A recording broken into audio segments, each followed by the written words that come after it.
गांव में कनुआ नाम का एक मिस्त्री रहता था। साल के बाकी समय तो उसके पास काम सही चलता था, लेकिन बारिश के आते ही उसका पूरा काम ठप पड़ जाता था, जिसके कारण उसकी पत्नी नक्को उससे बहुत नाराज होती थी। घर में खाने को कुछ भी नहीं है, कुछ लाओगे या भूखा मारने का इरादा है? अरे ये कैसे बोल रही हो तुम हैं? तुम्हारे तो मुंह से आग बरसती रहती है हर समय। जब पेट खाली होता है तो मुंह से आग ही बरसती है, फूल नहीं बरसते।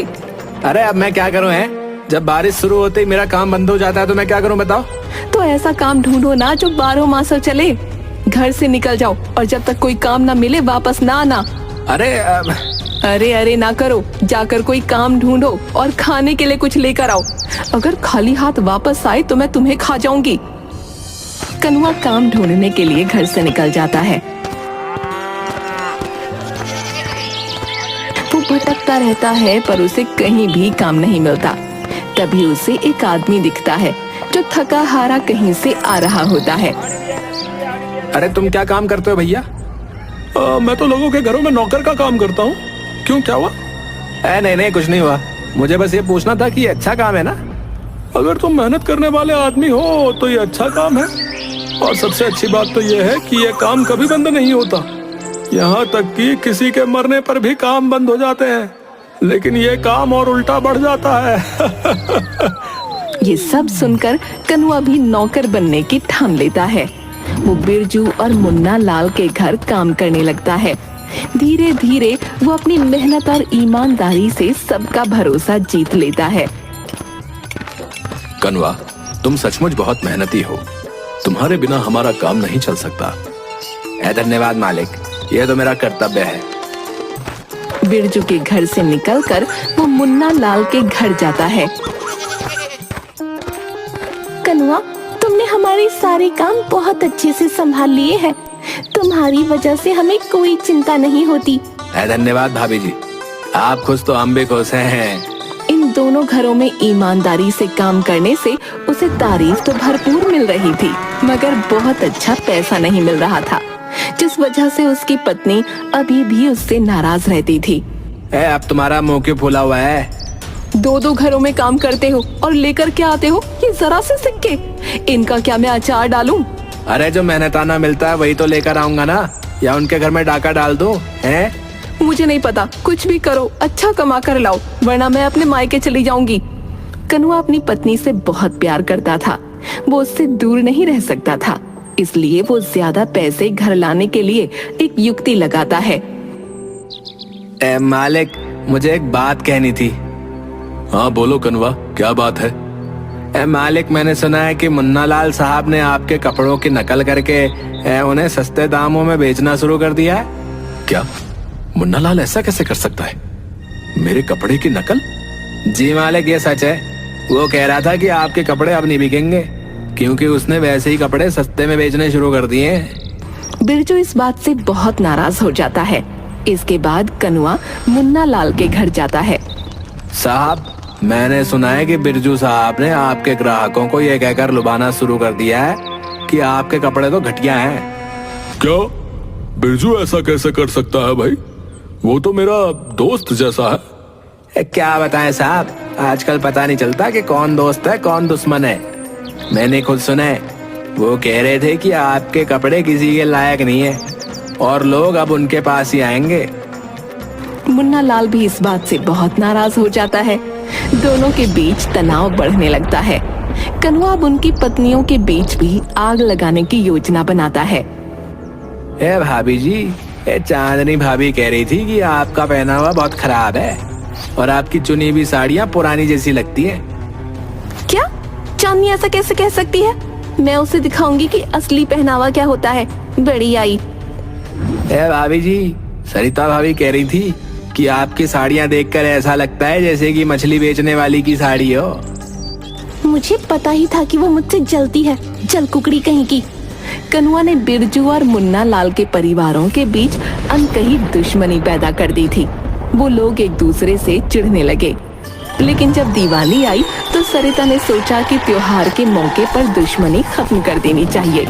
उसने कनुआ से कहा, कनुआ, ये मिठाई मुन्ना लाल के घर दे आना और कहना कि दिवाली की शुभकामनाएं। ठीक है भाभी जी, अभी दे के आता हूँ। लेकिन रास्ते में ही कनुआ वो मिठाई खा गया। फिर जब वो चांदनी के घर पहुंचा तो चांदनी ने भी कनुआ के हाथ बिरजू के घर मिठाई भिजवाई। लेकिन इस बार कनुआ मिठाई को अपने घर ले गया। मैंने मिठाई भेजी, लेकिन चांदनी से इतना ना हुआ कि वो भी भेज देती। मुझे बड़ा ही शौक चढ़ा था दोस्ती करने का, पर सरिता इस लायक है ही नहीं। मेरी मिठाई देखकर थोड़ी शर्म ही कर लेती। अब आखिर उसने उन्हें धोखा देने का सोचा, जिसके लिए वो इतने समय से तैयारी कर रहा था। मालिक, मेरी पत्नी बहुत बीमार है, इलाज के लिए बहुत से पैसों की जरूरत है मालिक। कितने पैसे चाहिए कनुआ? मालिक, कम से कम 50,000। ठीक है, ये लो, और पैसे भी जल्दी लौटा देना। जी मालिक, धन्यवाद। कनुआ पैसे लेकर गायब हो जाता है और काम पर वापस नहीं आता। नक्को वो पैसे देखकर बहुत खुश होती है, पर उधर बिरजू बहुत गुस्से में आ जाता है और तुरंत पंचायत बुलाने का फैसला करता है। सरपंच जी, कनुआ ने मेरी मदद का गलत फायदा उठाकर बहुत सारे पैसे ले लिए और अब वो काम छोड़कर भाग गया है। हमें इस धोखेबाज को सजा देनी होगी। अब हम कनुआ को बुलाकर उसका पक्ष भी सुनेंगे और फिर उचित निर्णय लेंगे। पंचायत में कनुआ को बुलाया जाता है। वहाँ बिरजू, नक्को, सरिता, मुन्ना लाल, चांदनी और गांव के अन्य लोग भी मौजूद थे। कनुआ, तुम्हारे ऊपर गंभीर आरोप लगे हैं।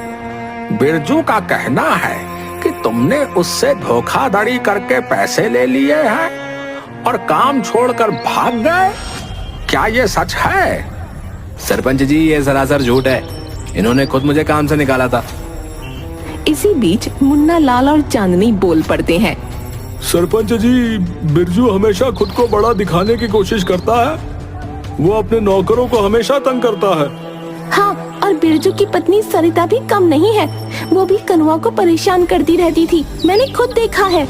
हाय झूठी कहीं की, झूठ नहीं सच है ये। मुझे देखो, मैं तो बिल्कुल हट्टी कट्टी हूँ। ये लोग झूठी कहानी बना रहे हैं कि मैं बीमार हूँ। बहुत बड़े झूठे हैं ये दोनों पति पत्नी। उन तीनों की बात से कनुआ को सहानुभूति मिलने लगती है। कनुआ के खिलाफ कोई सबूत नहीं है, बल्कि गवाह उसके हक में है, इसलिए कनुआ आजाद है। लेकिन सरपंच जी, उसने मेरे साथ धोखा किया।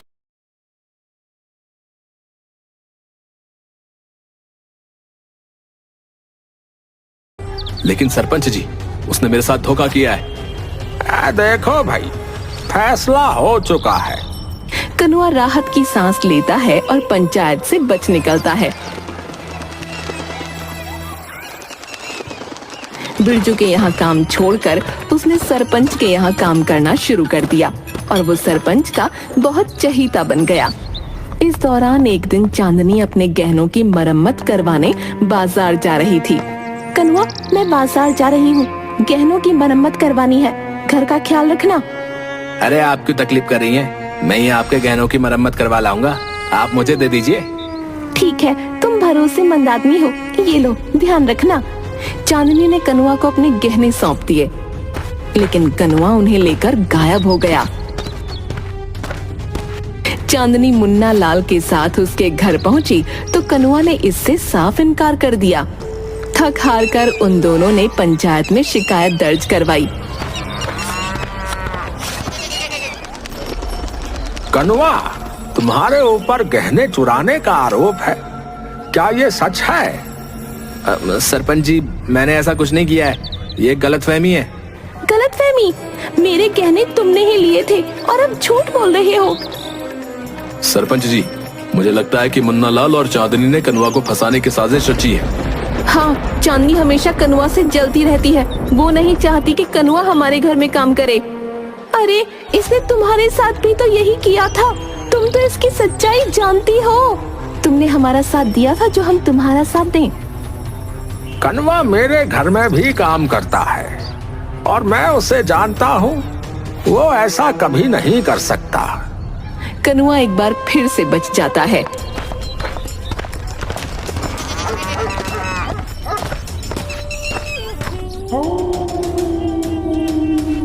आपने तो कमाल कर दिया। अब हमारे पास बहुत सारे पैसे और गहने हो गए हैं। चलो अब हम लोग शहर चलकर रहते हैं। चलो चलेंगे, शहर भी चलेंगे, लेकिन उससे पहले एक बड़ा हाथ तो मार लो। एक ऐसा बड़ा हाथ? सरपंच के घर।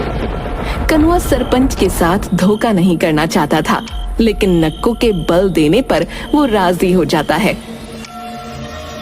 वो कागज बनवाता है जिसमें लिखा होता है कि सरपंच की सारी जायदाद कनुआ के नाम है, और उस पर सरपंच की मुहर लगवा लेता है। सरपंच जी, ये राशन का कागज है, इस पर जरा अपनी मुहर लगा दीजिए तो मुझे आसानी से राशन मिल जाएगा है। हाँ हाँ, ये लो लो। मुहर लगते ही कनुआ के तेवर बदल जाते हैं और वो सरपंच को घर से बाहर निकाल देता है। अब तू पागल हो गया है क्या कनुआ? है ये क्या कर रहा है?